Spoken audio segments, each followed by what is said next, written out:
Before we begin, please note that the information in this video is for informational and entertainment purposes only. This presentation is not financial, legal, or investment advice, and is based on personal experiences and publicly available information. Always conduct your own research and consult with a professional before making any significant financial decisions. The last time you flew to Las Vegas, what was it like? I'm willing to bet it started with an alarm clock going off way too early. You dragged your bags through a crowded terminal, stood in a security line that snaked back to the food court, and took off your shoes, your belt, your watch, just to get funneled into a giant metal tube with 200 other people. You paid extra for a seat with 3 more inches of legroom, bought a $7 bottle of water, and spent the flight with your knees jammed into the seat in front of you, all for the privilege of landing at an airport that feels a mile away from the actual strip. That's the reality of modern air travel. It's a chore. It's something you endure to get to the destination. But what if the journey was the destination? What if, instead of arriving in Vegas stressed and exhausted, you arrived feeling like you'd already won the jackpot? That's what this is about. This isn't just a video about renting an expensive toy. This is a complete masterclass on a parallel universe of travel that most people think is reserved for billionaires and rock stars. I'm going to pull back the curtain and show you exactly what it takes, what it costs, and what it feels like to fly on a private jet to Las Vegas. We are going to cover everything from the moment you decide to book, to the second your feet hit the hot Vegas tarmac. We'll break down the real, hard numbers, not the fantasy figures you see in movies. We'll expose the rookie mistakes that can cost you thousands of dollars, and we'll reveal the secret perks that even frequent private flyers don't know about. By the end of this, you will understand this world better than 99% of the population. You'll know the language, the process, and the strategy. Whether you're planning to do this tomorrow or just dreaming about it for the future, you're going to walk away from this with a genuine understanding of how it all works. Let's get the big, giant, sparkling elephant out of the room first. The cost. When you hear private jet, your brain probably conjures up a number with at least 6 zeros. You imagine Saudi princes and tech moguls spending more on a single flight than most people make in a year. And yes, that world exists. You can absolutely spend $100,000 on a flight from New York to Vegas on a massive global express. But that's not the whole story. It's not even the most interesting part of the story. What if I told you that you and a few friends could charter a private jet for a weekend in Vegas for a price that is genuinely comparable to flying first class on a major airline? Sometimes it can even be cheaper. I know that sounds insane. Sounds like a sales pitch. But it's not. It's just math and understanding a system that is intentionally kept opaque. The private aviation industry thrives on the perception of exclusivity and astronomical cost. But a whole ecosystem of charter services, empty leg flights, and jet card programs has emerged that completely changes the game.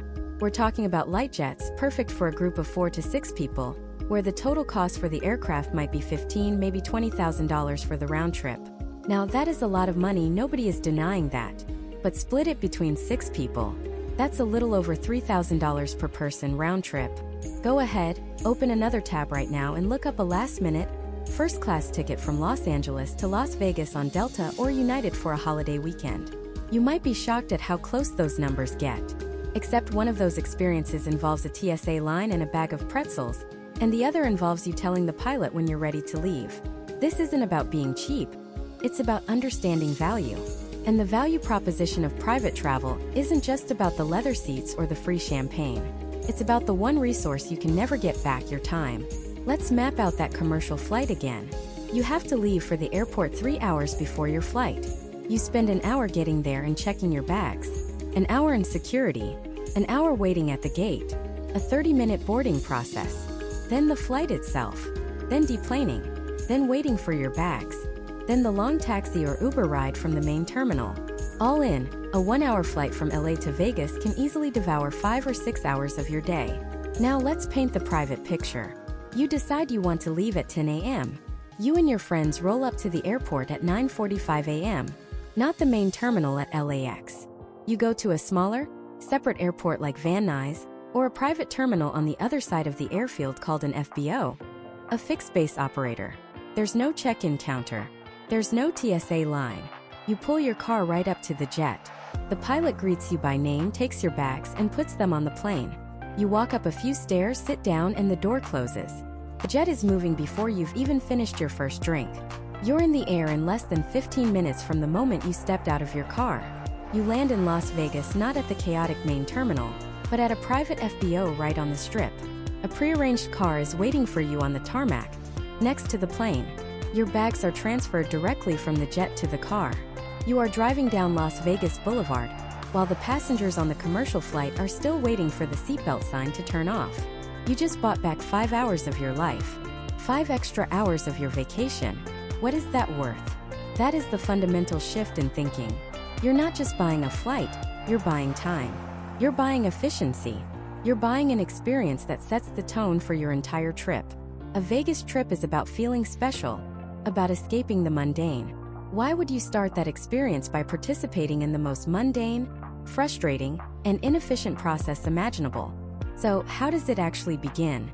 It's not as simple as going to Expedia and typing in your dates. This is a bespoke service, and the first step is understanding the players and the playing field. You're not buying a ticket, you're chartering an entire aircraft.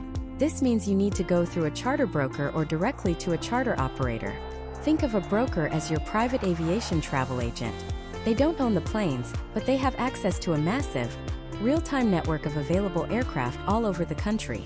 Their job is to find the right jet, for the right price, from a reputable safety-certified operator. This is the most common way people fly private. You tell them where you want to go, when you want to go, and how many people are coming. They then come back to you with a series of quotes for different types of aircraft. This is where the education really begins, because a quote for a light jet can mean a dozen different things. It could be a brand new superfast Phenom 300, or it could be a 20-year-old Learjet. They both get you there, but the experience, the comfort, and the price will be wildly different. And that's the first secret we need to unpack. Not all jets are created equal. The key is to know what you're paying for. So let's break that down.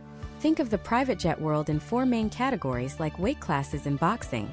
You've got your light jets, your midsize, your super midsize, and your heavy jets. Each one is designed for a totally different mission. Choosing the right one for your Vegas trip is the difference between a flawless experience and a frustrating, overpriced mistake. Let's start with the light jets. These are the sports cars of the sky. Think of aircraft like the Embraer Phenom 300 or the Cessna Citation CJ series. They typically seat 4 to 6 people comfortably. This is your go-to option if you and a few friends are flying from somewhere like Los Angeles, Phoenix, or Salt Lake City for a weekend on the Strip. The flight is short, maybe an hour, hour and a half. You don't need a 5-course meal. You need speed and efficiency. The huge advantage of a light jet is cost. It's the entry point into the private world. But it comes with trade-offs, and this is what the slick brochures don't tell you. The cabin is compact. If you're over 6 feet tall, you're probably not going to be able to stand up straight. The lavatory is usually, let's call it cozy. It's often just a seat with a cover and a small curtain for privacy. Not exactly the height of luxury. And baggage space is a real issue. You and 5 buddies trying to bring full-size golf bags and a week's worth of luggage? Forget it. You'll be lucky to fit a few carry-ons and a soft duffel bag each. A light jet is precision tool, perfect for a quick-strike mission to Vegas, but if you're planning on bringing half your wardrobe or you get claustrophobic, you need to level up. That brings us to the mid-size jets. This is a significant jump in comfort and capability. We're talking about workhorses like the Learjet 60, the Hawker 800 XP, or the Citation Latitude. This is where private aviation starts to feel like the movies. The biggest difference? You can stand up. That might not sound like a big deal, but on a 2 or 3 hour flight, being able to stretch your legs without crouching is a game changer. These jets comfortably seat 6 to 8 passengers, and the seating is more like a lounge. You'll have a small couch called a divan, plus individual seats. The lavatory is a proper, enclosed room with a solid door, a sink, and a vanity. It's a small detail that makes a world of difference. Baggage capacity is also much more generous. Those golf bags and large suitcases for your Vegas trip? Now they fit. Another key upgrade you often find in this category is a small galley, which means you can have hot coffee, and proper catering can be served. You're not just getting a sad little box of snacks. And here's a crucial feature. Many mid-sized jets can come with a flight attendant. For a trip to Vegas, this elevates the entire experience. It's no longer just a flight, it's the start of the party. The flight attendant can serve drinks, manage the catering, and handle any requests, so you and your guests can just relax. The cost is higher, of course, but you're paying for space, privacy, and service. If you're flying from Chicago or Dallas, a mid-sized jet is the sweet spot. It has the range to get you to Vegas without a fuel stop, and the comfort to make the journey feel effortless. But what if you're coming from the East Coast? New York, Miami, Boston. A mid-size jet can make that trip, but it might require a fuel stop. And a fuel stop isn't like pulling into a gas station. It can add an hour, sometimes two, to your total travel time. You have to land, taxi, wait for the fuel truck, and then get clearance to take off again. It completely breaks the seamless magic of private travel. And this is where the super midsize category comes into play. These jets are absolute beasts. The Bombardier Challenger 350, the Gulfstream G280, the Citation Longitude. These aircraft were built with one primary mission in mind: to cross the United States from coast to coast, non-stop, at incredible speeds. They combine the comfort of a larger jet with the performance of a much leaner machine. They typically seat 8 to 10 people in a wide, spacious cabin that feels less like a plane and more like a high-tech boardroom. The amenities are top-tier.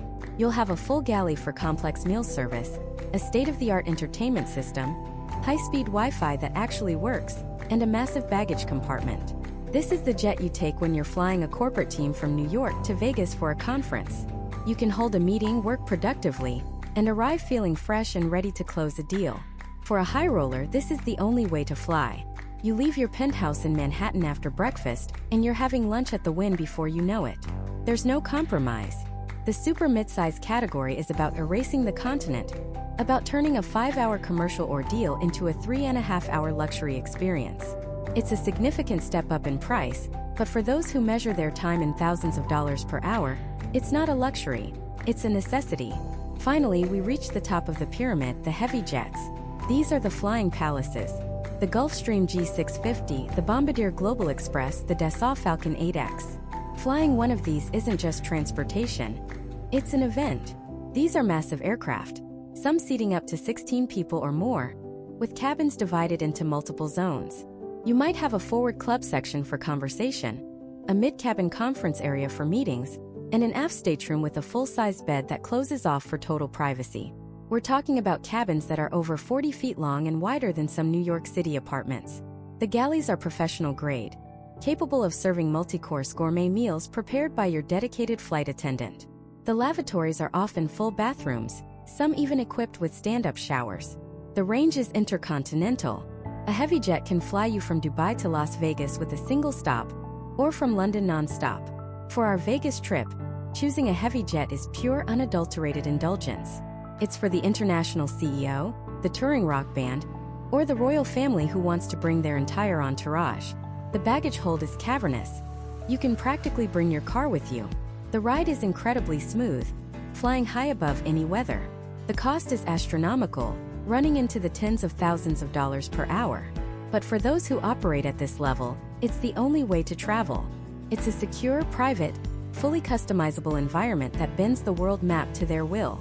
So you have the 4 main classes: the light jet for the quick, efficient hop, the midsize for the upgrade in comfort and range, the super midsize for transcontinental speed and power, and the heavy jet for ultimate global luxury. Understanding this is everything. Because when you know what you need, how many people, how much luggage, how far you're flying, you can finally pick your weapon of choice. So let's say you've done the math. You're flying with 6 friends from Houston. You need the stand-up cabin and the baggage space. So a mid-size jet like a Citation Latitude is the perfect fit. You're ready to book. But who do you call? This is where 99% of first-time flyers make their most expensive mistake. You're not just booking a plane. You're entering a high-stakes negotiation in a world with its own hidden language. And the first rule is, you never ever just take the first price you're quoted. It's the #1 rookie mistake. And it can cost you more than a new car. That first number a charter broker gives you isn't a price tag. It's an invitation. It's the opening bid in an auction you didn't know you were a part of. Think of it like a sticker price at a dealership. Nobody pays the sticker price. The real price, the one the pros pay, is buried under layers of fees, surcharges, and industry jargon designed to confuse you. To get to it, you have to learn to speak their language and dissect their quotes. So let's pull back the curtain on that first quote that lands in your inbox for a flight to Vegas. It looks simple enough, usually a single big scary number. But inside that number is a complex formula. The biggest component is the aircraft's hourly rate. A light jet like a Phenom 300 might run you $4,000 to $6,000 an hour. A mid-size jet like the Citation Latitude we're looking at is more in the $7,000 to $10,000 an hour range. And a heavy long-range jet like a Gulfstream G650? You're looking at $15,000 an hour or more. But here's the first trick. That hourly rate isn't for the time you're actually in the air. It's for what's called block time. That includes taxiing on the runway before takeoff and taxiing to the private terminal after landing. For a typical flight, this can add an extra 15 to 20 minutes to your billable time. On a $10,000 an hour jet, that's an extra $2,000 to $3,000 they've already built in. Next, you'll see a line for federal excise tax or FET. In the US, this is a non-negotiable 7.5% tax on all domestic air travel, plus a per-passenger segment fee. This is the one part you can't argue with. But then come the variables, the soft spots where negotiation is possible. You'll see landing fees, ramp fees, and handling fees. These are charges from the private airport terminal, the FBO, for using their runway and their services. And in a high-demand city like Las Vegas, especially at the main airport, these fees can be astronomical, sometimes thousands of dollars just to park the plane for a few hours. Then you've got crew expenses. If your trip requires the pilots to stay overnight, you're paying for their hotel, their transportation, and a daily per diem for their food. This can add another $1,000 or $2,000 per night. Finally, the sneakiest of them all, the fuel surcharge. With fuel prices constantly changing, operators add this fee to protect themselves. But it's also an area where they have a lot of discretion, and it's often padded. Add it all up and you can see how that initial quote is just a ballpark figure, and a very big ballpark at that. So how do you fight back? You start by learning the secret language of the industry, and the most important phrase you need to know is empty leg. An empty leg, sometimes called a deadhead or a repositioning flight, is the private jet equivalent of finding a winning lottery ticket on the sidewalk. When someone books a one-way flight, say from New York to Vegas, the operator still has to fly that plane back to New York or on to its next charter. That return flight is empty. The operator has already covered their costs and made their profit on the first flight. For them, flying that plane back with no one on board is a pure cost. They are losing money on fuel and crew time. This is where you come in. An empty leg flight is a distressed asset. The operator is desperate to put anyone on that plane to offset their costs. This means you can book that exact same private jet on that exact same route for a massive discount. We're not talking 10 or 20% off. We're talking 50, 60, sometimes even 75% off the standard charter price. That $28,000 flight to Vegas could suddenly become $8,000. The catch? You have to be flexible.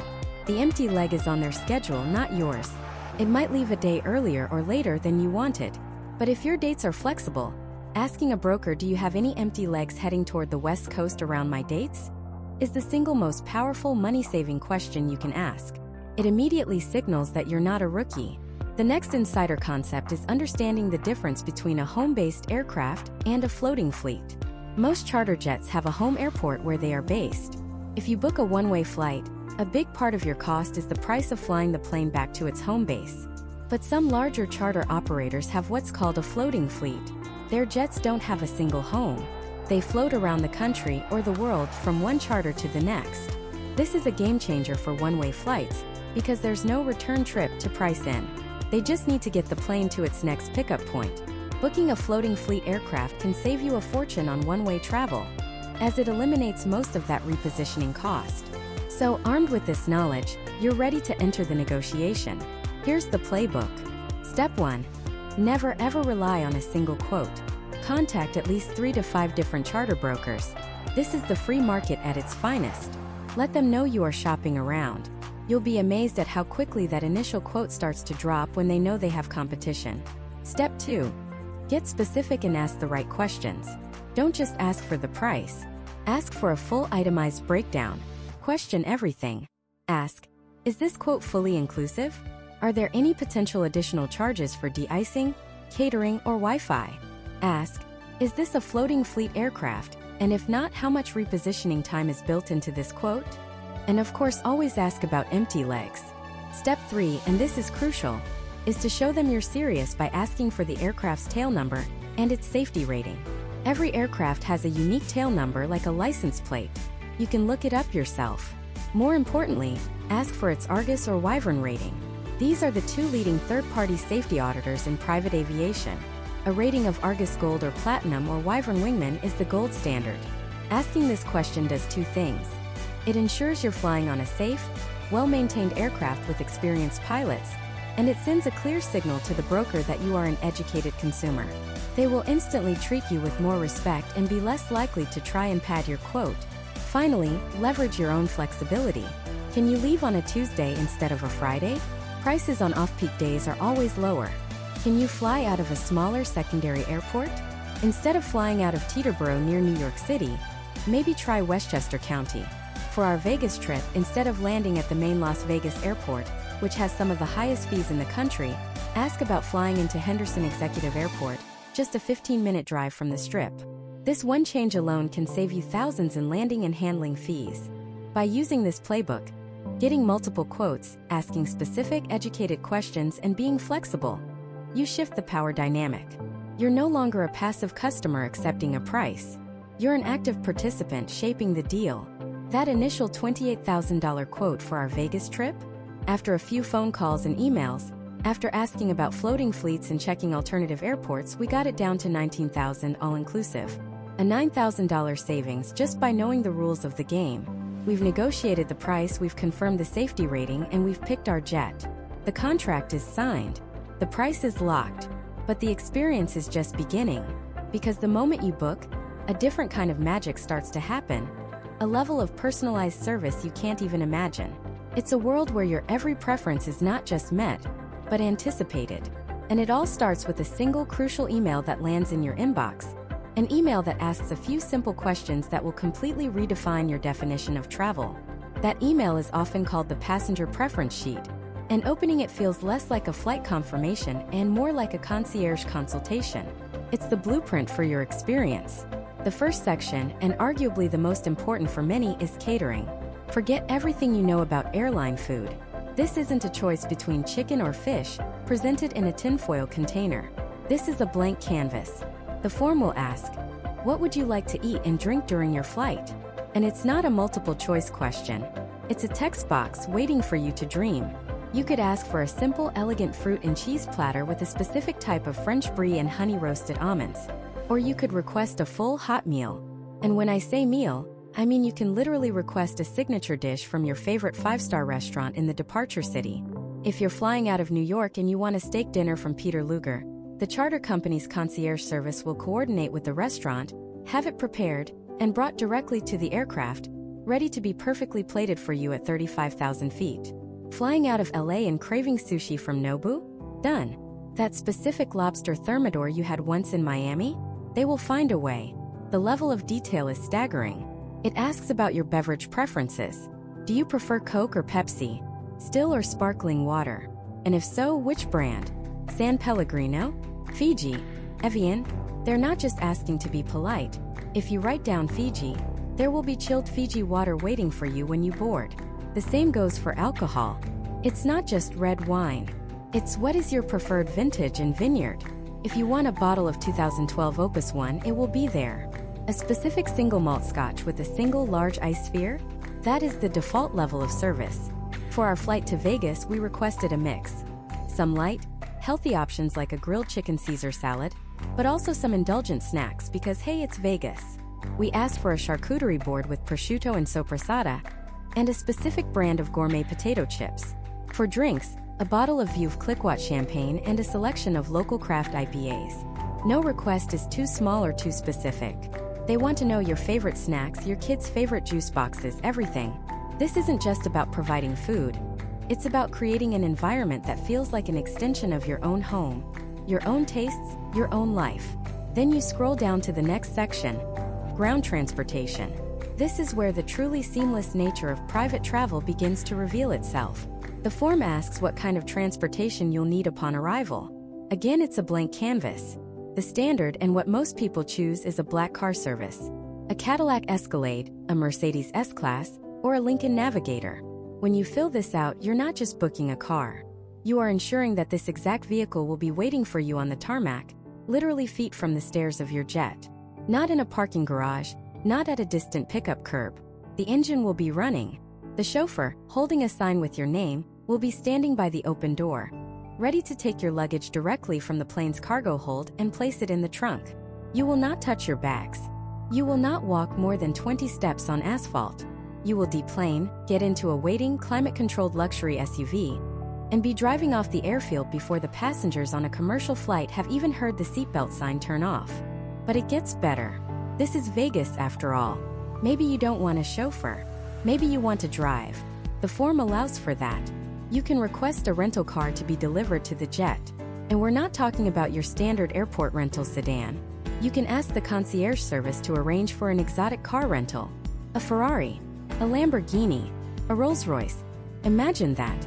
You fly into Vegas, walk down the steps of your jet, and the keys to a brilliant red Ferrari 488 are handed to you right there on the tarmac. Your luggage is loaded, you get in, and you are the one driving away from the airport heading for the Strip. The friction, the logistics, the sheer hassle of travel is just gone. It's surgically removed from the process. Every single pain point of a normal airport experience, the baggage claim carousel, the long walk to ground transport, the line at the rental car counter, the shuttle bus. It's all been preemptively solved by this one section on a form you filled out days ago. The next part of the preference sheet deals with onboard experience.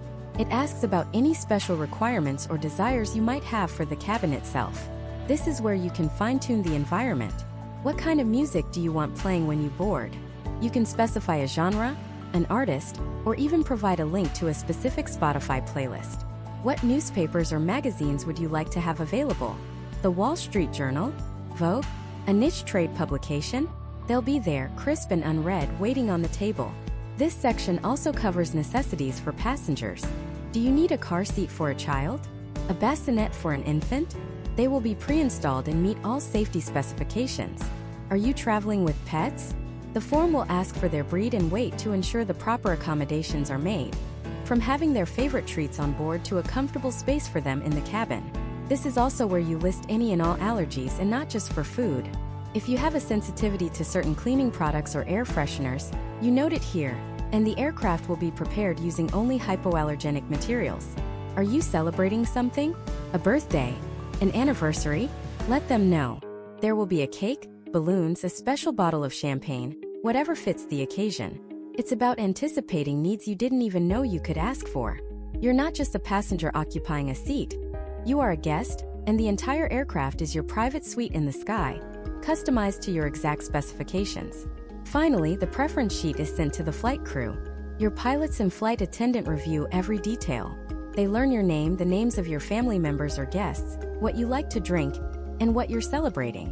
When you step onto that plane, the flight attendant won't ask, "Can I get you something to drink?" They will greet you by name and say, "Mr. Smith, I have that glass of Macallan 18 waiting for you, just the way you like it." This document transforms the crew from service providers into personal hosts. They are armed with the information to make your experience perfect, to anticipate your needs before you even think to voice them. With every box checked and every request logged, the plan is now in motion. A complex behind-the-scenes ballet of logistics has begun, involving caterers, chauffeurs, and flight coordinators, all working to turn the words on that digital form into a physical reality. But a plan is one thing. The reality of the day of departure, of pulling up to a private terminal where there are no lines, no crowds, and no stress, that's an entirely different feeling.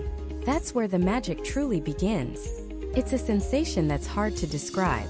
You turn off the main highway, the one that leads to the familiar chaos of the commercial airport, and instead you follow a small, unassuming sign. It might say something like, "Executive Terminal," or "General Aviation." There's no maze of parking garages, no color-coded levels, no shuttle buses. You just arrive. Your car pulls right up to the front door of a building that looks more like a modern boutique hotel than an airport terminal.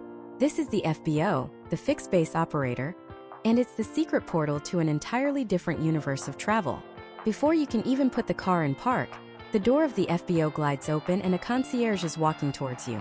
Not a skycap wrestling with a dozen bags, but a professional, welcoming host. They greet you by name. Think about that for a second. At a commercial airport, you are one of 40,000 people passing through that day. Here you might be one of 4. They already know who you are, where you're going, and they're ready for you. Your luggage disappears from your trunk, and you'll see it again when you land in Las Vegas. You just hand them your car keys, and it too will be taken care of, valeted, and waiting for you upon your return. You walk through the doors, and the first thing that hits you is the silence. It's not an empty, sterile silence. It's a calm, productive quiet. There are no frantic TSA announcements, no final boarding calls, no crying babies or people shouting into their phones. The air smells clean, maybe a hint of fresh coffee or leather. You see a few pilots in crisp uniforms chatting quietly in a corner, a couple of business people working on laptops from plush armchairs. This isn't a waiting room. It's a lounge. A very, very nice lounge. You walk up to the front desk. There's no plexiglass barrier, no winding queue. The person behind the counter smiles, looks at your ID for about 2 seconds and says, "Welcome. Your aircraft is just being prepared. Can we get you anything while you wait? Coffee, water, a snack?" That's it. That's the entire check-in and security process.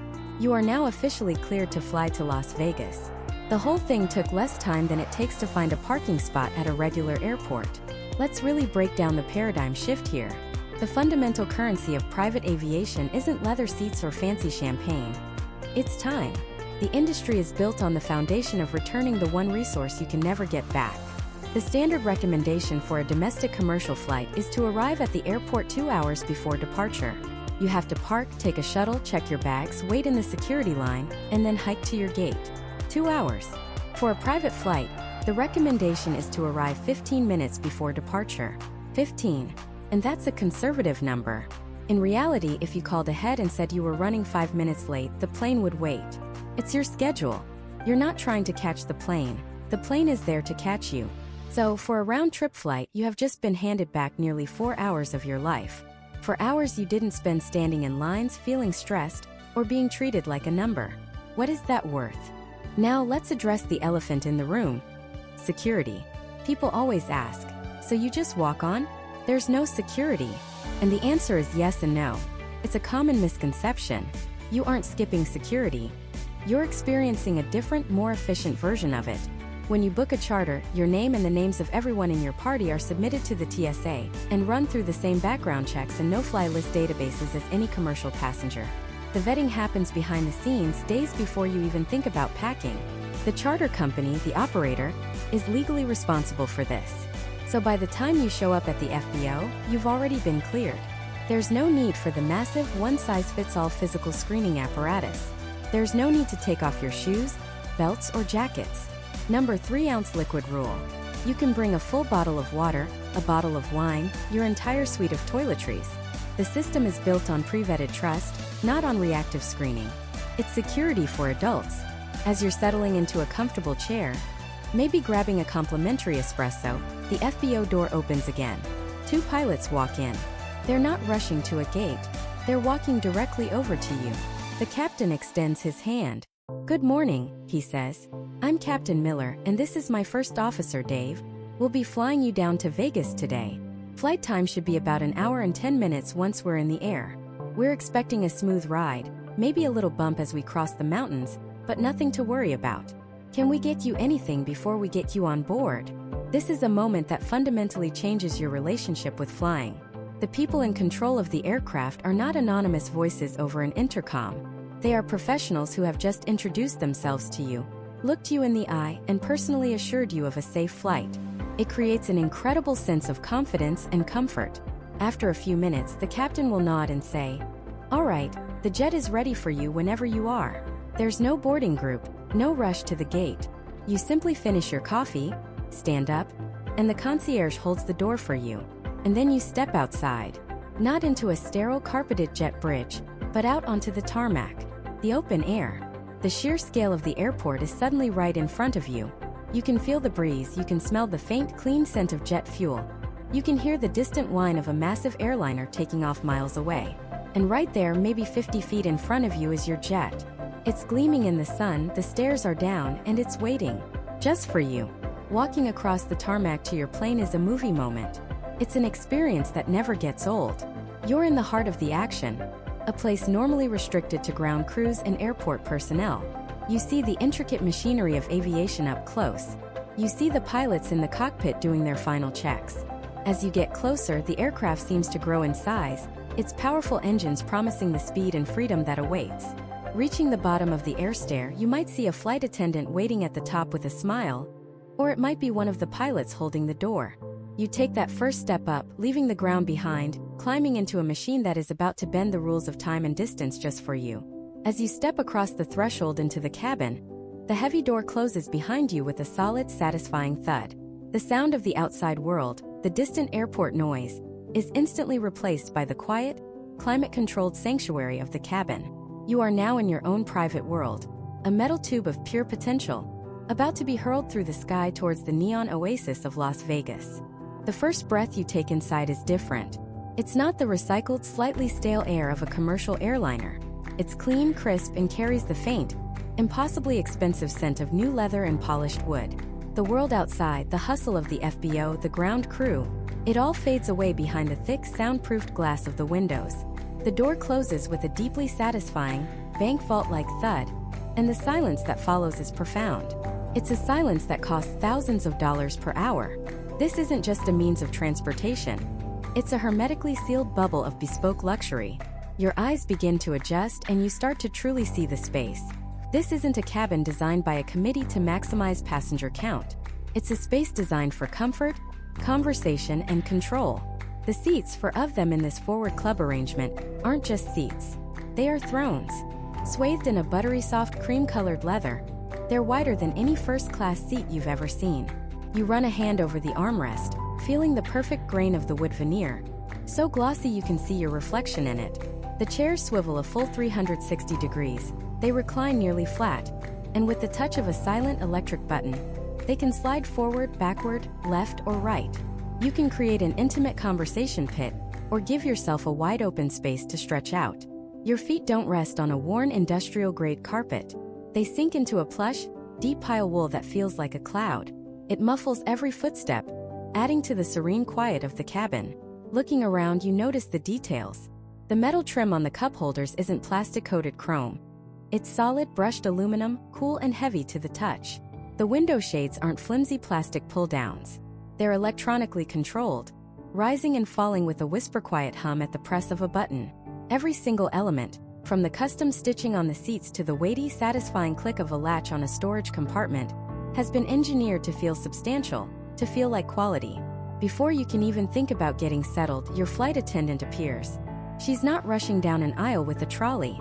She moves with a calm, unhurried grace. She greets you by name, her smile genuine. "Can I get you a pre-departure beverage? We have the champagne you requested on ice, or perhaps a fresh orange juice." This is the first taste of the real private jet experience. It's not about choosing from a limited menu. It's about having your preferences anticipated and catered to. You nod towards the champagne, and a moment later, you hear the muffled celebratory pop of a cork. She pours the bubbling liquid into a delicate, real crystal flute, not a plastic cup. The glass is weighted, elegant, and the tiny bubbles dance their way to the surface as she hands it to you. Holding it, you feel the cool condensation on your fingers. This is the moment it truly sinks in. You are not a passenger. You are a guest. Just as you take your first sip, the cockpit door, which had been open, swings wider. One of the pilots, a captain with salt and pepper hair and an air of calm authority, steps into the cabin. He's not a disembodied voice from a speaker. He's a person standing right in front of you. "Good morning," he says with a friendly nod. "Just wanted to introduce myself. I'm Captain Miller. We've got a perfectly smooth flight path ahead of us today. Flight time to Vegas should be just under an hour and a half once we're in the air. Weather in Nevada is clear and sunny. We're just waiting on our final clearance from the tower. Please make yourselves comfortable. And if you need anything at all, just let us know." This simple 2-minute interaction does more for your peace of mind than any safety demonstration ever could. It builds a bridge of trust. You're not in the hands of a stranger. You're in the hands of Captain Miller. He retreats to the cockpit, and the flight attendant does a final, discreet check of the cabin. She points out the location of the galley, a compact but incredibly efficient space of gleaming chrome and dark wood. You see a high-end espresso machine, a microwave, and a fully stocked bar with premium spirits arranged like a work of art. The catering you ordered, a platter of artisan cheeses, fresh fruit, and charcuterie, is neatly stowed, ready for when you hit cruising altitude. She then gestures towards the aft of the plane. "The lavatory is in the rear," she says. And when you eventually check it out, you realize lavatory is an understatement. It's a private bathroom, a porcelain toilet, a vanity with a stone countertop, a mirror with soft, flattering lighting, and a sink with hot and cold running water from a designer faucet. There are plush, folded towels and a selection of high-end soaps and lotions. It's bigger, cleaner, and more luxurious than many bathrooms in New York City apartments. You return to your seat, buckling the leather-bound seatbelt that feels more like something from a luxury sports car than an airplane. The flight attendant takes her seat, and a new sound begins to permeate the cabin. It's a low, deep hum that grows steadily into a powerful, high-pitched whine. It's the sound of the twin-jet engines spooling to life. But it's different from a commercial flight. There's no clanking, no rattling, no shuddering of the fuselage. It's a smooth, controlled crescendo of power. A pure, clean sound. Through the window, you see the ground crew give a final thumbs up and pull the chocks away. The plane begins to move, rolling away from the FBO with an almost imperceptible push. The taxi is brief. There's no long conga line of jets waiting for takeoff. Your jet gets priority. You glide past the lumbering giants of the commercial airlines, their rows upon rows of tiny windows filled with anonymous faces. In that moment, you feel a sense of separation, of elevation that has nothing to do with altitude. You are in the express lane of life. The jet turns and suddenly, through the cockpit window, you can see it. A long, empty ribbon of asphalt stretching out to the horizon. The runway. The aircraft comes to a complete stop. For a few seconds, everything is still. The only sound is the hungry whine of the engines, waiting to be unleashed. The anticipation is a physical thing, a knot tightening in your stomach. Then the captain's voice comes over the intercom, calm and clear. Cabin, prepare for departure. And then it happens. There is no gentle roll. There is no gradual increase in speed. The pilot pushes the throttles forward, and the jet leaps forward as if kicked by a giant. You are thrown back into the plush leather of your seat with a force that takes your breath away. It's not the clumsy, rattling acceleration of an airliner. It's the savage, neck-snapping acceleration of a supercar. The G-force is real, pressing you firmly into your seat, a thrilling, invisible hand. The runway markers, which were distinct white rectangles just a second ago, blur into a single, continuous white line. The sound is a clean, deafening roar of pure power. You feel the nose of the aircraft lift, a sensation of effortless rotation, and then you're airborne. The climb is astonishingly steep. You're not just flying, you're ascending like a rocket. The airport, the cars, the buildings, they don't just get smaller, they fall away beneath you with incredible speed. In the span of 30 seconds, you've left the terrestrial world behind. The ground is a map, a pattern, a memory. You bank slightly, and the sun flashes off the wing, a brilliant, blinding glint of light. You feel a solid, reassuring thunk as the landing gear retracts into the fuselage, smoothing the aircraft into a perfect aerodynamic dart. The roar of the engine softens as the pilot pulls back on the power, and the steep angle of attack lessens. The seatbelt sign dings off, not in 10 minutes but now. The initial violent burst of energy is over. You are now suspended between earth and sky, a silver bullet arcing silently towards the desert. Your flight attendant is already on her feet, smiling, on her way to the galley to prepare your platter and pour another glass of champagne. The flight, the real experience, has just begun. This is where the magic really separates itself from anything you've ever experienced on a commercial flight, even in the most opulent first-class cabin. Because what returns from the galley isn't a pre-packaged meal reheated in a convection oven. It's a work of art. The catering you selected days ago, perhaps from your favorite steakhouse in the departure city, has been meticulously plated. A beautiful darkwood board appears, laden with things that make you wonder how they sourced them. Prosciutto di Parma, so thinly sliced it's translucent. A wedge of aged Gouda, its crystalline texture sparkling under the soft cabin light. A creamy, pungent Humboldt fog goat cheese that you can smell from your seat. There are figs, candied walnuts, and a dollop of quince paste that looks like a tiny, perfect jewel. The crackers aren't from a plastic sleeve.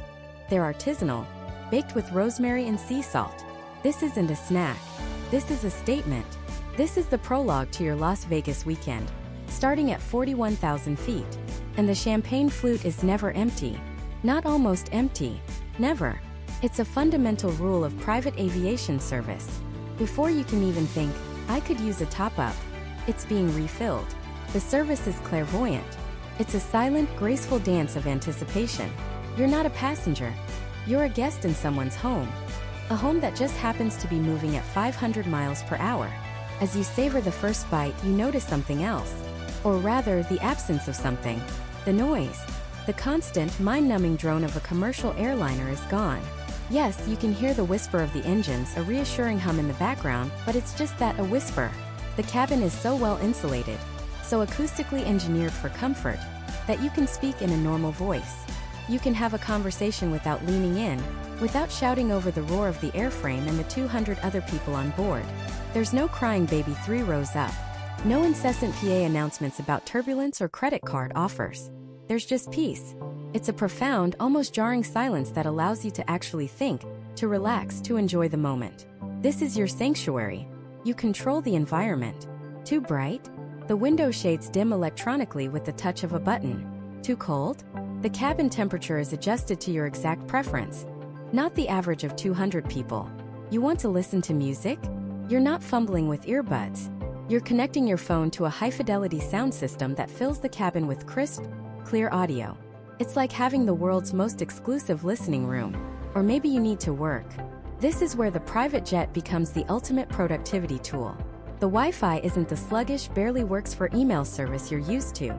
It's Ka-band or Ku-band satellite internet, fast enough to stream 4K video, conduct a video conference, or trade stocks in real time. You can lay out your documents on a full-size polished wood table, not a flimsy tray table that can barely hold a laptop. You can accomplish more in a 2-hour private flight than you could in an entire day at the office, all while being served gourmet food and fine wine. This is the secret weapon of CEOs and entrepreneurs. It's not just about luxury, it's about buying back time, the one commodity that is truly finite. But for this flight, work is the furthest thing from your mind. You're headed to Vegas. You recline your seat, which doesn't just lean back a few inches. It swivels, it slides, it fully reclines into a lie-flat bed if you so choose. You look out the large oval window. The patchwork of civilization, the neat grids of suburbs and farmland, has begun to fade away. Below you, the earth is transforming. The green and brown squares are dissolving into vast, rugged landscapes. You're crossing into the great American West. The terrain becomes wild, untamed. You see the deep, jagged scars of canyons carved by ancient rivers and the sprawling, empty plains of the high desert. The sun, now lower in the sky, casts long, dramatic shadows, painting the mountains in hues of orange, purple, and deep red. It's a perspective you simply can't get from a commercial flight. Packed in the center aisle at 35,000 feet. Here, you feel like you're not just flying over the country. You're experiencing it, witnessing its raw, breathtaking scale from your private viewing gallery. The flight attendant, noticing you gazing out the window, approaches quietly. She doesn't ask if you need anything. She already knows.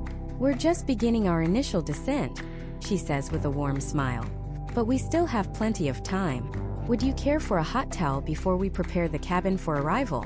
This is the essence of the service. It's proactive, not reactive. They're thinking 2 steps ahead of you.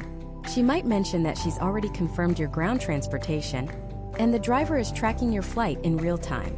She might ask if you'd like her to call ahead to your hotel to confirm your check-in, ensuring a seamless transition from the jet to your suite. Every detail is handled.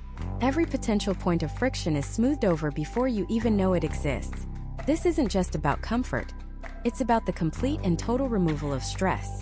The journey becomes as much a part of the vacation as the destination itself. You accept the hot towel. It's scented with lavender and feels incredible. As you lean back, you realize the true value of this experience. It's not just the leather seats or the expensive champagne. It's the control, the freedom, the ability to exist in a bubble of perfect tranquility while hurtling through the stratosphere. You have complete autonomy. If you suddenly decided you wanted to circle over the Hoover Dam for a better look, you could literally ask the pilot. Depending on air traffic control, they would likely accommodate it. That's a level of flexibility the commercial world can't even comprehend. You are the mission. The entire operation, the pilots, the flight attendant, the ground crew, revolves around your schedule, your comfort, your desires. As you wipe your hands, you look out the window again. The empty desert is no longer empty. In the distance, like a mirage shimmering in the twilight, a cluster of lights begins to glow. It starts as a faint flicker, a tiny island of impossible brightness in a sea of darkness. But with every passing minute, it grows larger, more intense, more vibrant. The individual lights begin to resolve into familiar shapes: the towering silhouette of the Strip, the unmistakable pyramid of the Luxor, the dazzling beacon of the stratosphere. The city is rising up from the desert floor to meet you. You're not flying into a normal airport. You're not deplaning into a crowded terminal. You're about to make an entrance, arriving in Las Vegas in a way that 99.9% of its visitors can only dream of. The real show is just about to begin. The moment the wheels touch down on the runway in Las Vegas, you feel a different kind of thud. It's not the jarring arrival of a massive commercial jetliner packed with hundreds of people. It's a softer, more precise landing. The pilots aren't just trying to get the plane on the ground. They're delivering an experience. As the jet slows, you taxi, but you're not heading towards that familiar, sprawling maze of terminals you see off in the distance. You're not joining the queue of Southwest, Delta, and American jets lined up like a traffic jam on the I-5. Instead, you make a turn. A sharp, decisive turn away from all that chaos. You're headed for a different world.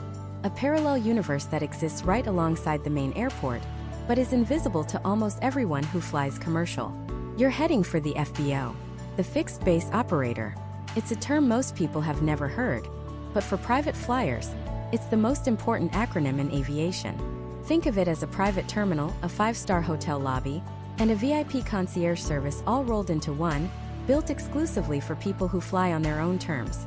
In Las Vegas, you have a few legendary options, like Signature Flight Support or Atlantic Aviation, places that are as much a part of the high roller ecosystem as the penthouse suites on the Strip.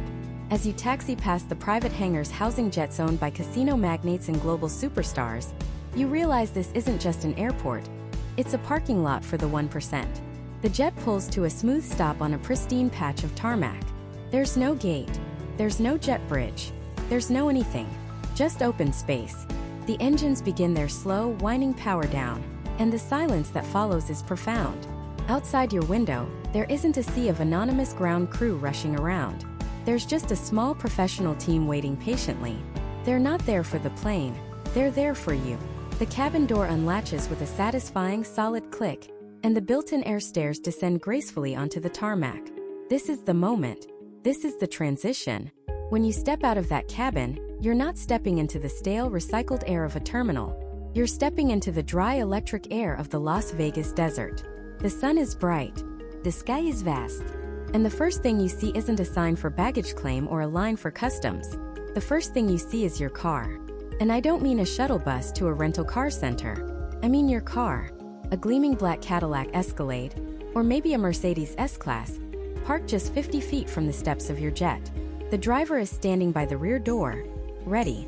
This is one of the single greatest luxuries of private aviation, and it's something that completely rewires your brain's understanding of travel. The entire concept of an airport, as a place of waiting, walking, and stress is erased in an instant. There is no terminal. There is no baggage claim. There is no line. The journey from the aircraft seat to the leather-upholstered back seat of your car can take, and I am not exaggerating, less than 60 seconds. A member of the ground staff greets you by name. Not by your seat number, by your name.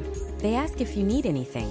While you're having this brief, civilized conversation, another staff member is already unloading your luggage from the jet's hold and placing it directly into the trunk of your waiting vehicle.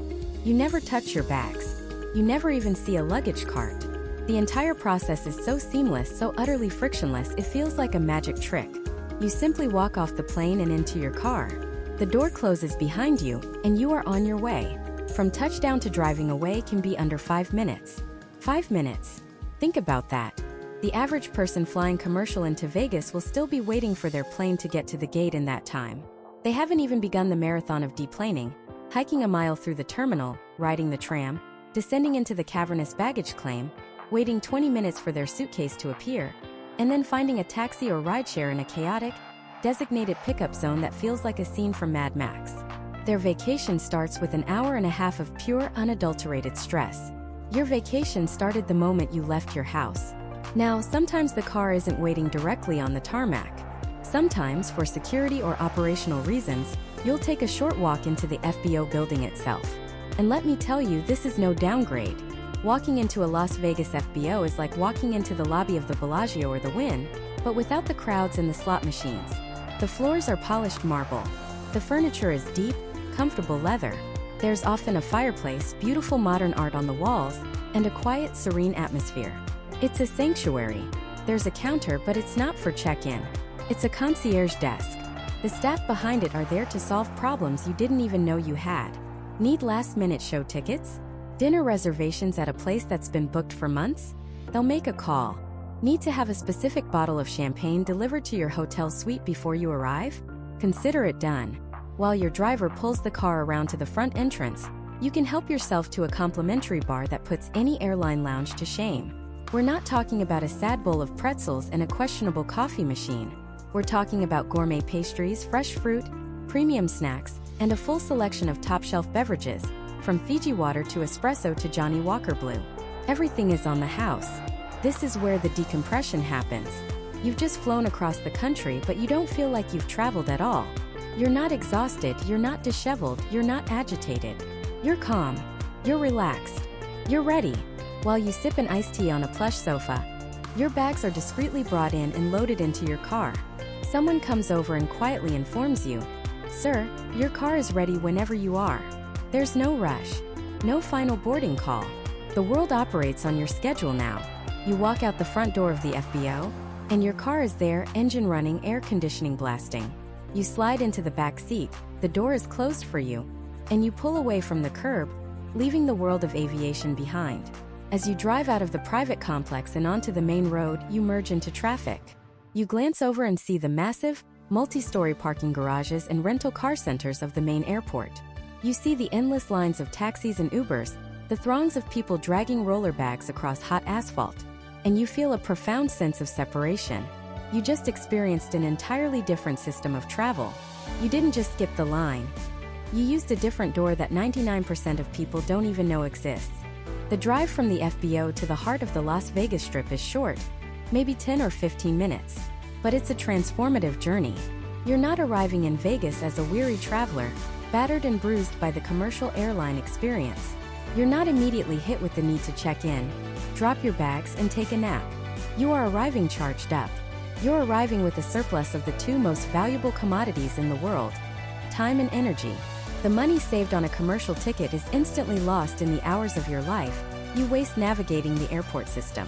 Private flight gives you those hours back, and in a city like Las Vegas where time is literally money, that is the ultimate advantage.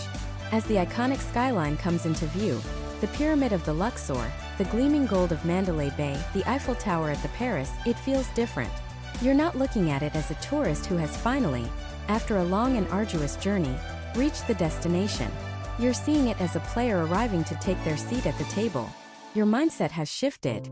The very act of arriving in this manner instills a sense of confidence, of control, of belonging. You haven't just flown to Las Vegas. You have arrived. And that feeling, that psychological edge, is perhaps the single most valuable yet intangible part of the entire experience. You're not just ready for Vegas. Vegas is ready for you. And the casinos know exactly how you got here. And that's because the moment you step off that jet, the game has already begun. You're not just a tourist anymore. You're an asset, a calculated risk. And the casino has already rolled the dice on you. Waiting on the tarmac, often just a few feet from the jet stairs, isn't a taxi or an Uber. It's a gleaming black Cadillac Escalade, or a Mercedes, or sometimes even a Rolls-Royce Phantom. The engine is running. The driver, stone-faced and impeccably dressed, is holding the door open for you. Standing next to him is your casino host. This isn't some junior representative. This is your point of contact, your concierge, your genie for the weekend. They greet you by name, a warm, genuine smile on their face. They already have your room keys. They already have your dinner reservations. They've already stocked your suite's minibar with the specific brand of sparkling water you prefer, a detail they got from your executive assistant a week ago. Your luggage? Don't even think about it. It's whisked away from the jet's cargo hold by a separate team and will simply materialize in your closet, perfectly arranged, before you even notice it was gone. You are ushered into the plush leather interior of the SUV. There's no talk of traffic on the I-15. There's no winding through the labyrinthine airport connector. The driver has a special route, a series of access roads that bypass all of the commercial chaos. You glide past the endless taxi queues, the shuttle bus stops, the thousands of people dragging their roller bags across scorching hot pavement. You are in a different world, operating on a different set of rules. You don't pull up to the main valet of the Bellagio or the Wynn, under the grand portico with everyone else. That's for the general public. You are driven to a private, unmarked entrance, a VIP porte cochere reserved for high-limit players. The doors slide open into a quiet, opulent lobby, devoid of slot machine sounds or crowds. There is no check-in desk. There is no line. There is no request for a credit card for incidentals. All of that is handled. You are an invited guest, and the casino's primary objective is to remove every single point of friction between you and the gaming floor. Every second you spend waiting in line is a second you're not playing, and they have done the math on what that second is worth. This entire red carpet experience, the jet, the car, the host, the suite you're about to see, it all operates on a single powerful currency. It's not cash. It's not credit. It's a concept the casinos guard closely. It's called Theo. A short for theoretical win. It's the single most important number in Las Vegas. See, casinos don't deal in luck. They deal in mathematics. They know that over time the house always wins. The house edge is a statistical certainty. So, for any given player they can calculate with terrifying accuracy how much money that player is expected to lose. That's your Theo. It's a simple formula. It's your average bet, multiplied by the hours you play, multiplied by the number of decisions per hour, all multiplied by the house edge for the specific game you're playing. Let's break it down. Say you're a blackjack player. Your average bet is $1,000 a hand. You tell your host you plan to play for about 4 hours a day. At a full table, you might get 50 hands an hour. And the house edge on blackjack for a player who knows what they're doing is about 0.5% or 0.005. So let's do the math. $1,000 per hand times 50 hands per hour is $50,000 in action per hour. Times 4 hours of play. That's $200,000 you've put on the felt. Now multiply that by the house edge, 0.005. Your theoretical loss, your Theo, is $1,000.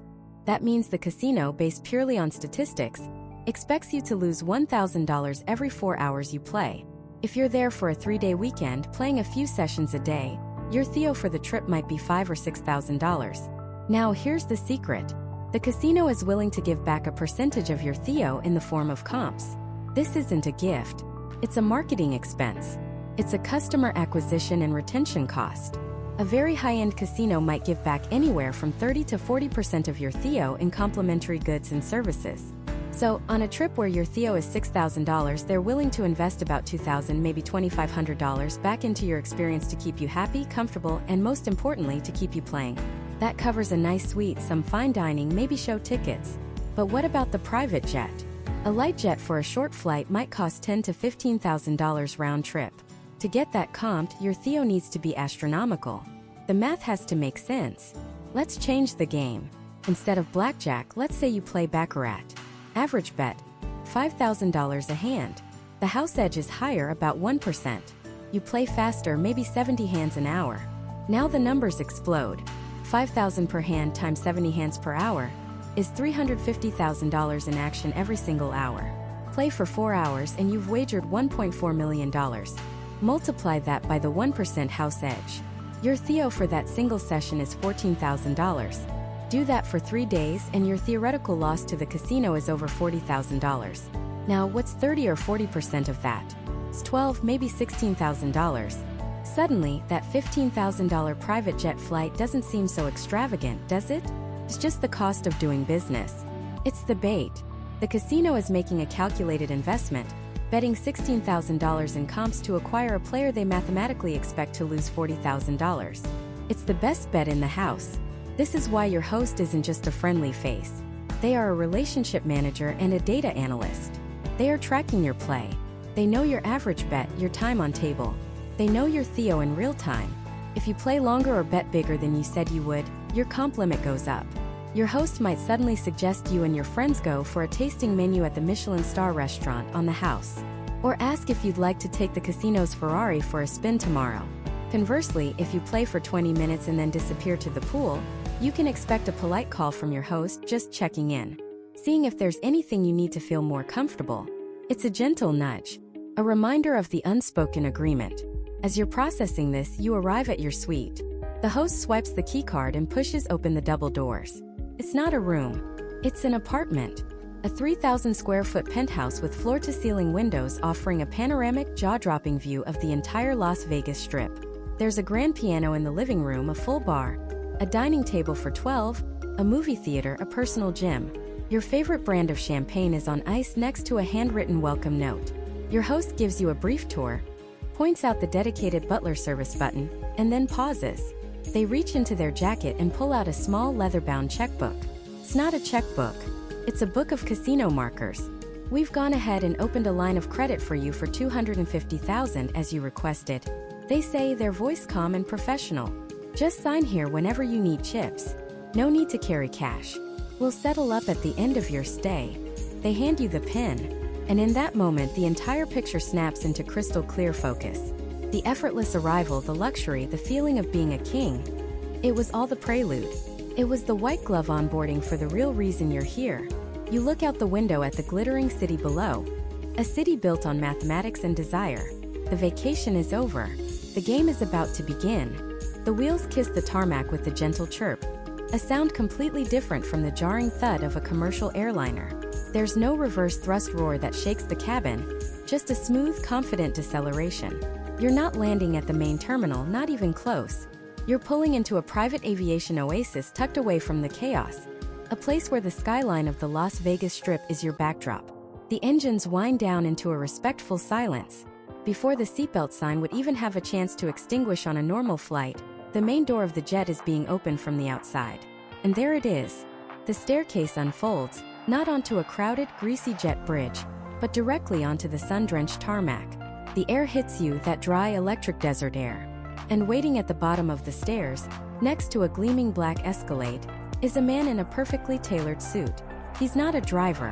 He's your casino host. He smiles, a genuine, welcoming smile that says, "We've been expecting you." There is no talk of baggage claim. Your luggage will simply materialize in your suite. There is no line for a taxi, no scrum for an Uber. The door to the Escalade is already open. You walk maybe 20 feet from the plane to the car. Your feet never touch the inside of a terminal building. This single moment, this seamless transition from air to ground, is a luxury more profound than any glass of champagne. It's the elimination of friction. It's the purchase of time itself. As the Escalade pulls away, you glide past rows of other private jets. Sleek Gulfstreams, formidable Globals, compact Phenoms, a silent testament to the river of money that flows into this city 24 hours a day. You merge onto the street, and suddenly the fantasy becomes reality. The pyramids, the castles, the glittering towers, they're not just postcard images anymore. They are towering monoliths of steel and glass right outside your window. You bypass the main entrance of the casino, the throngs of tourists and bachelor parties. You're guided into a private valet entrance, a discreet portico reserved for a clientele that doesn't wait in line. You're led not to a check-in desk, but to a private elevator. The host swipes a key card, and the only button available is PH for penthouse. The ride is silent and swift. The doors open directly into your suite. And it's not a room, it's a residence. Floor-to-ceiling windows offer a godlike panorama of the entire city. The bar is already stocked with your specific preferences, the ones you mentioned in passing to a concierge weeks ago. The scent in the air is clean, expensive. This isn't a place to just sleep. It's a command center. A place designed to make you feel powerful, insulated, and ready. Your host hands you a small, heavy black card. Your line of credit is active. The high-limit tables are ready whenever you are. Let me know what you need. Anything at all. And with that, he's gone. You're left alone in the silence. The city's electric hum, a distant murmur through the thick glass. The journey is complete. The private flight, the seamless arrival, the palatial suite. It was all an elaborate, meticulously crafted experience designed to deliver you to this exact moment, in this exact state of mind. Relaxed, focused, and feeling like the master of your own universe. The house, after all, wants you to be comfortable. And now the question that's been hanging in the air since we first stepped onto that jet. The question you've been waiting for the answer to. What does this actually cost? What is the price tag for this level of impossible convenience? Let's break it down, because the reality is often more complex than people think. First, the jet itself. A mid-sized jet like the one in our journey, a Citation XL or a Learjet 60, typically charters for between $5,000 and $7,000 per hour. Let's call it $6,000 an hour for our calculation. A flight from a major hub like Los Angeles or Phoenix to Las Vegas is about 1 hour, gate to gate. But you don't just pay for the time you're in the air. You pay for the flight time, which includes taxiing on both ends. So let's round that up to 1.2 hours of flight time. That's $7,200 right there. But we're just getting started. Next is the 7.5% federal excise tax that applies to all domestic private air travel. On our $7,200, that's another $540. Then you have segment fees. These are per passenger fees charged by the FAA. For a typical flight with 4 passengers, you can add about another $20. It's small, but it's on the bill. Now let's talk about the ground. When the jet lands, it has to park somewhere. That somewhere is a fixed base operator, or FBO. They charge landing fees, ramp fees, and parking fees. For a jet this size in a high-demand city like Vegas, you can easily expect to pay between $500 and $1,000 in FBO fees for a weekend trip. Let's be conservative and say $750. What about the pilots? If you're staying for more than a day trip, the operator has to pay for their hotel, their food, their transportation. Pilot overnight fees can run anywhere from $800 to $1,500 per night. For a 2-night weekend trip, you're looking at an additional, let's say, $2,000 for the crew. And finally, the little things that add up. That custom catering we ordered? That's not included. A high-end spread with premium liquor can easily be $1,000 or more. Want Wi-Fi on the plane? That's often an extra charge, sometimes several $100s. So let's add it all up. We have $7,200 for the flight time, $540 in taxes, $750 in FBO fees, $2,000 for the crew, $1,000 for catering. We're already at $11,490. And that's for a one-way trip. A round trip, bringing the jet back to pick you up, essentially doubles the flight cost. You're now staring at a bill well north of $20,000 for a 1-hour flight to Vegas for the weekend. $20,000. It's a staggering number. For that price, you could fly first class around the world. You could buy a decent new car. So the final and most important question is why? Why would anyone do this? And the answer is the secret that the truly wealthy have always understood. You're not paying for the leather seats. You're not paying for the champagne or the absence of a crying baby in row 22. You are paying for the single most valuable, non-renewable resource in existence. You are buying time. You're buying back the 2 hours you would have spent at the airport. You're buying back the 30 minutes in the security line, the hour at the baggage claim, the 45 minutes in the taxi queue. You're buying back the mental energy wasted on navigating a system designed for the masses. You're purchasing a state of frictionless existence. The ability to decide at 2 p.m. that you want to be in Las Vegas by 4 p.m. and have it happen. That kind of control, that kind of freedom has a price tag. And for those who can afford it, it's the most worthwhile expense on the balance sheet. Because in the end, the ultimate luxury isn't a private jet. It's the life that a private jet allows you to live.